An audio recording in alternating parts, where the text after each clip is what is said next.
بسم اللہ الرحمن الرحیم السلام علیکم ورحمۃ اللہ وبرکاتہ۔ سلسلہ نمبر 4 ہے۔ آپ کے سوالات کے جوابات کے لیے حاضر خدمت ہوں۔ اگر آپ کے مزید سوالات ہوں تو اسی ویڈیو کے ڈسکرپشن میں آپ کو نمبر مل جائے گا، آپ واٹس ایپ کر سکتے ہیں۔ آپ کے سوالات کے مختصر جوابات پیش کر دیتا ہوں۔ سوال ہے کہ کیا عورتوں کے سونے اور چاندی کے زیورات پر زکوٰۃ لازم ہے یا نہیں؟ خلیق احمد۔ اس کا جواب یہ ہے کہ بالکل، عورتوں کے جو زیورات ہوتے ہیں چاندی سونے کے، ان پر زکوٰۃ لازم ہے۔ اس کے بعد سوال ہے قبر پر کپڑا ڈالنا، جسے سندھی زبان میں پڑ کہتے ہیں، یہ عمل جائز ہے یا نہیں؟ تو اس کا جواب یہ ہے کہ بالکل ناجائز ہے۔ قبروں پر پڑ ڈالنا یہ جائز نہیں ہے۔ رسالت مآب صلی اللہ علیہ وسلم یا صحابہ اکرام رضوان اللہ علیہم اجمعین یہ نہیں کیا کرتے تھے، حالانکہ وہ ایک دوسرے کے لیے جانیں دینے والے تھے، سب کچھ قربان کرنے والے تھے۔ آپ نے پڑھ اور سن رکھا ہے کہ امام الصحابہ حضرت سیدنا صدیق اکبر رضی اللہ تعالی عنہ نے اپنے کفن میں نیا کپڑا بھی استعمال کرنے کی اجازت نہیں دی۔ فرمایا کہ جو میں نے یہ کپڑے پہنے ہوئے ہیں، بس انہی کپڑوں کے اندر مجھے کفن دے دیا جائے، نیا کپڑا کسی غریب کے کام آ جائے گا۔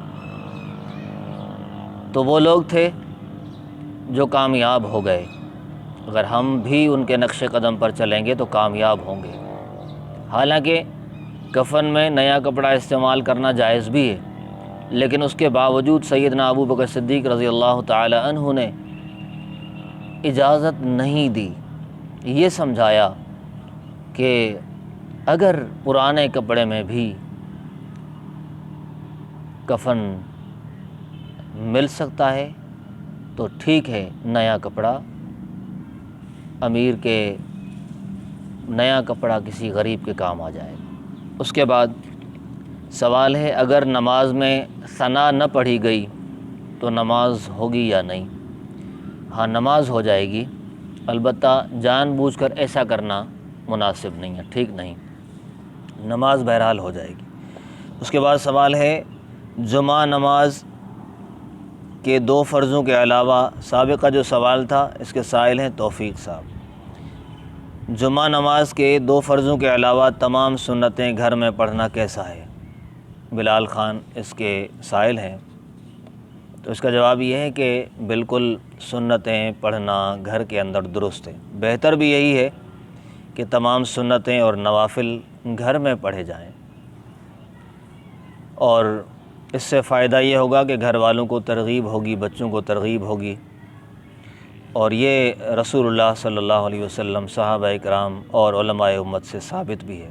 لیکن اگر گھر جانے کے بعد سستی ہو جاتی ہو، یا بچے بہت زیادہ شور کرتے ہوں، یا اور کوئی مجبوریاں ہوں، پھر تو ٹھیک ہے، پھر تو مسجد میں بھی پڑھ سکتے ہیں۔ ویسے بھی جائز تو ہے مسجد میں پڑھنا، لیکن اگر گھر میں پڑھنا چاہیں تو زیادہ بہتر ہے۔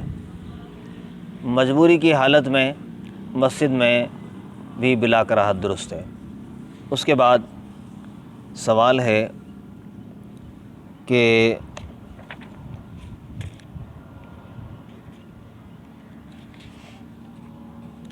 مسبوق امام کے سلام کے ساتھ ہی کھڑا ہو جائے یا بعد میں؟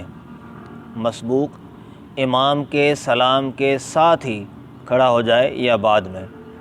جواب یہ ہے کہ مسبوق آپ جانتے ہی ہیں، یعنی جس کی 1 یا 2 یا 3 رکعتیں رہ گئی ہوں، یا 4 رکعتیں رہ گئی ہوں، آخری قاعدے میں پہنچا ہو، جس کی کچھ رکعتیں رہ گئی ہوں، وہ مسبوق کہلاتا ہے۔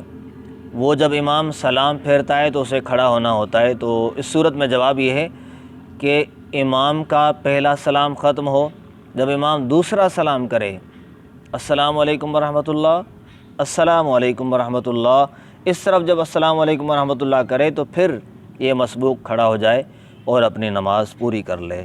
اس کے سائل تھے کاشف صاحب۔ اس کے بعد سوال ہے کہ روزے میں شکار کرنا کیسا ہے؟ اس کے سائل بھی توفیق ہیں۔ جواب یہ ہے کہ صرف احرام کی حالت میں شکار کرنا منع ہے، باقی ہر حال میں دن ہو یا رات ہو، روزہ ہو یا روزہ نہ ہو، شکار کرنا بالکل جائز ہے۔ اس کے بعد سوال ہے اگر قبرستان کے متعلق معلوم نہ ہو کہ مسلمانوں کا ہے یا غیر مسلمانوں کا تو ان کے لیے دعا کس طرح کی جائے؟ محمد اکرم۔ اس کا جواب یہ ہے کہ جس قبرستان کے متعلق یہ معلوم نہ ہو کہ مسلمانوں کا ہے یا غیر مسلمانوں کا، تو یہ دعا کرنی چاہیے، یا اللہ اس قبرستان میں جتنے بھی مسلمان دفن ہیں ان کی کامل بخشش فرما اور ان کے درجات بلند فرما اور ان کے قبور کو منور فرما۔ بس جب مسلمانوں کی نیت ہو جائے گی تو جو مسلمان دفن ہوں گے ان کی اللہ تعالیٰ بخشش فرمائیں گے یا انہیں ثواب عطا فرمائیں گے۔ اس کے بعد سوال ہے کسی سرکاری ادارے میں ایسا کام جس کی سرکاری کوئی فیس نہیں ہے، کیا کوئی آفیسر یا پٹے والا اس کے کچھ پیسے لے سکتا ہے؟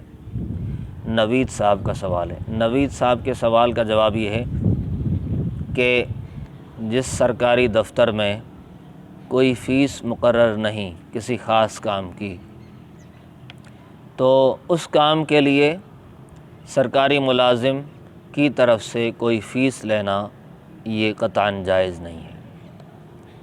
یہ بالکل غلط ہے اور یہ رشوت کے زمرے میں آتا ہے، اور آپ نے پڑھ اور سن رکھا ہے کہ رشوت کا کتنا بڑا گناہ ہے اور اس کے لیے کتنی خطرناک قسم کی وعید بھی ہے۔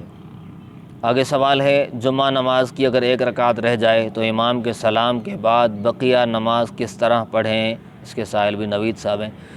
جواب اس کا یہ ہے کہ جس طرح عام نمازیں ہیں فجر، ظہر، عصر، مغرب، عشاء، جس طرح عام نمازوں میں کوئی رکعت رہ جاتی ہے جس طریقے سے وہ ادا کرتے ہیں اسی طریقے سے جمعے کی نماز بھی ادا کی جائے گی، یعنی ثنا پڑھی جائے گی، اعوذ باللہ بسم اللہ کے بعد سورہ فاتحہ، اس کے بعد پھر کوئی سورت یا قرآن کا کوئی حصہ پڑھا جائے گا اور وہ رکعت مکمل کی جائے گی۔ اس کے بعد سوال ہے کہ غیر محرم ٹیچر کو سوال کا جواب دیتے وقت دیکھنا اور بات کرنا کیسا ہے؟ تو اس کا جواب یہ ہے کہ جواب دینا تو ٹھیک ہے، البتہ کوشش یہ کی جائے کہ غیر محرم کو دیکھا نہ جائے۔ اگر مجبوراً دیکھنا پڑتا ہے تو تھوڑی بہت گنجائش موجود ہے کہ انسان انتہائی ضرورت کے وقت اس کی طرف بغیر دھیان دیے دیکھ سکتا ہے، لہٰذا غیر محرم ٹیچر کے سوال کا جواب ضرور دیں اور دیکھنے سے بچنے کی کوشش کریں۔ اس کے بعد سوال یہ ہے کہ قبرستان میں کون سی دعا مانگی جائے؟ اس کے سائل بھی کاشف صاحب ہیں، سابقہ سوال بھی کاشف صاحب کا تھا، یہ بھی ان کا ہے۔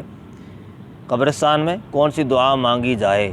اس کا جواب یہ ہے کہ قبرستان میں داخل ہوتے ہوئے یہ پڑھیں السلام علیکم یا اہل القبور یغفر اللہ لنا ولکم انتم سلفنا ونحن بالاثر، یعنی آپ پر اللہ کی سلامتی ہو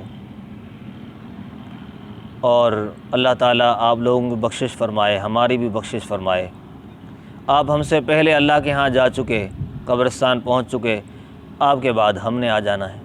یغفر اللہ لنا ولکم انتم سلفنا ونحن بالاثر، تو یہ دعا پڑھنی چاہیے۔ یہ کچھ سوالات تھے